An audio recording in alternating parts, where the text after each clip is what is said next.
Cuando fui a la ruta 66, muchas cosas me impresionaron y nos detuvimos en nuestro Cadillac 69 afuera del famoso Bottle Ranch.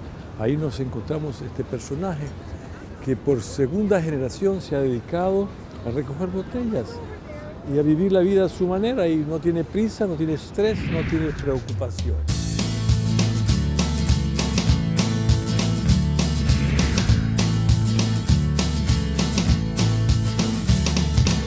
Is it like a business? Is it a museum? No, this is not a business. I'm not even here a lot of the times. A lot of times I'm gone. I'm not here. I'd rather just have this way. People can walk in, look around, take their photos, and then they can leave. That's easy. So how did this all start? Yeah, it started some about 65 years ago, 64 years ago. I was a little boy. We lived at the ocean, and my father and I started going on camping trips into the desert. We found old dumps out there. You know, at first it was fun, just camping. But then we started finding things in the desert, places where people had dumped their trash maybe 50 to 75 years before, maybe 100 years. And these places were full of old bottles, mining equipment, farm implements, all kinds of stuff. And we brought it home. We started collecting. There were no computers in those days. We went to the library, looked at old maps. We found mining camps, old towns in California that went back into the 1800s, and we found them. We found the mining camps. We found out where they dumped their bottles and their trash. We found the saloons. We found everything. And we brought it home for years and years and years. There's stories behind a lot of these things. You look at something and you say, hey, it's pretty the way the sun hits it, or that's a neat object. But I can say, yeah, I was 11 years old when I dropped that fishing line in the water with that pole. That's my first fishing pole. On that day, my father bought me that pole. I was 11 years old. I might have been 10. Yeah, 10 years old. And he bought himself a pole. I have his pole out in a building. I caught a 39-inch barracuda with that pole one day out in the ocean. So that's special. There's a lot of things out here that are special.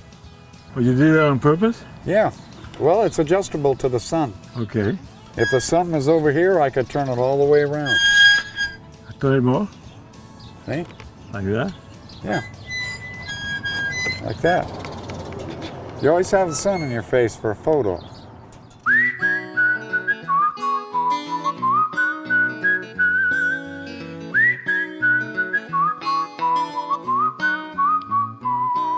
There's a certain way an object changes by the way you place it next to another object.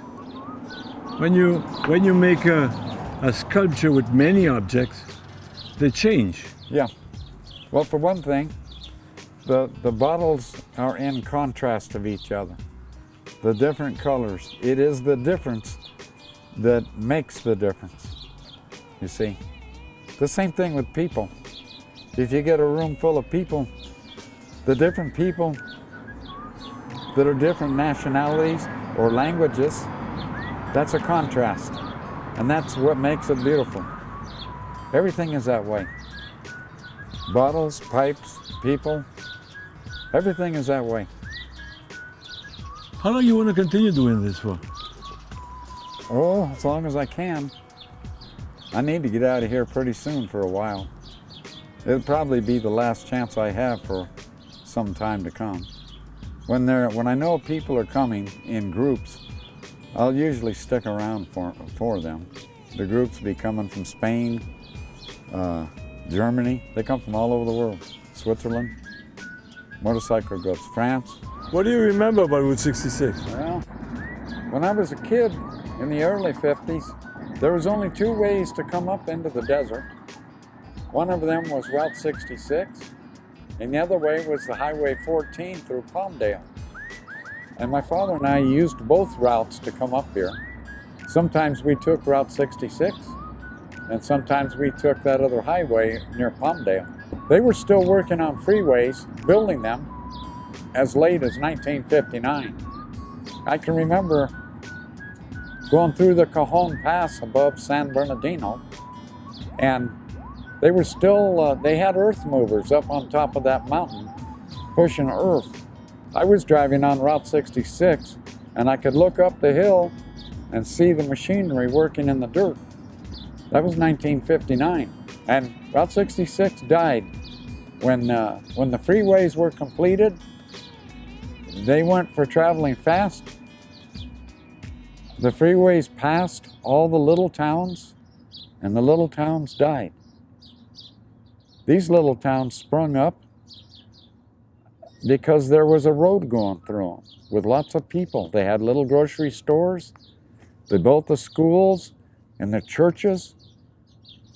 People raised families. They made a living there.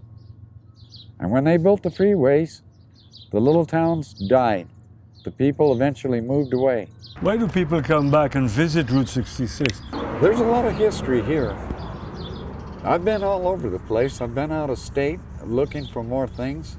I've jumped in more dumps than most people would ever dream of. Even a bum on the street hasn't been to the dumps I've been to.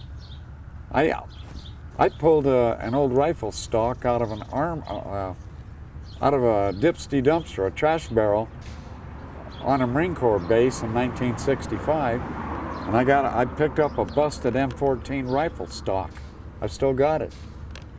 I jerked a tree out of the ground in Death Valley when I was a kid. When I got home, my father took it and he made a lamp out of it.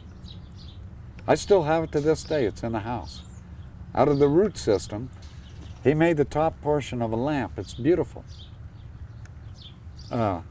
We did things with the things we found. I eventually built all of this with the things I found.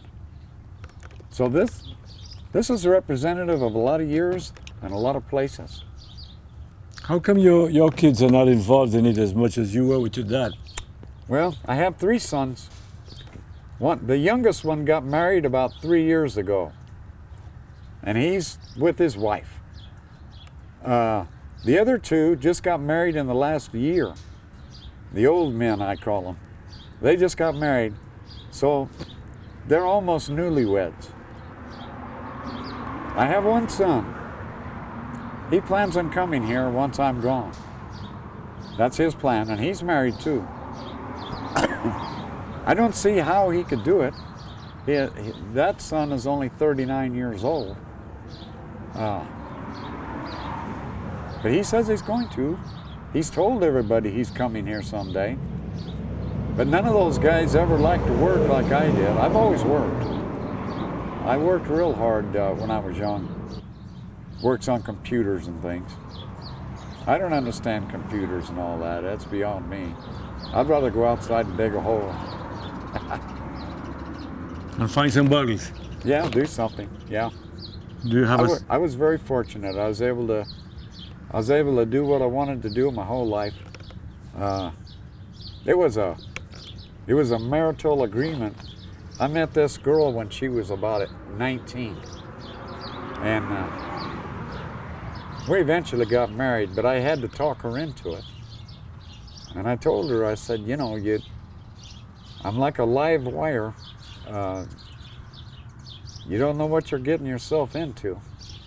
And I told her, whatever you do, and marriage is one time, no divorce. You see it through. But what I was trying to tell her is, you can't stop me.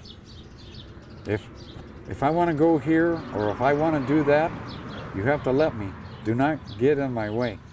Don't put me in handcuffs or shackles. Don't stop me. Don't say no. I have to be free.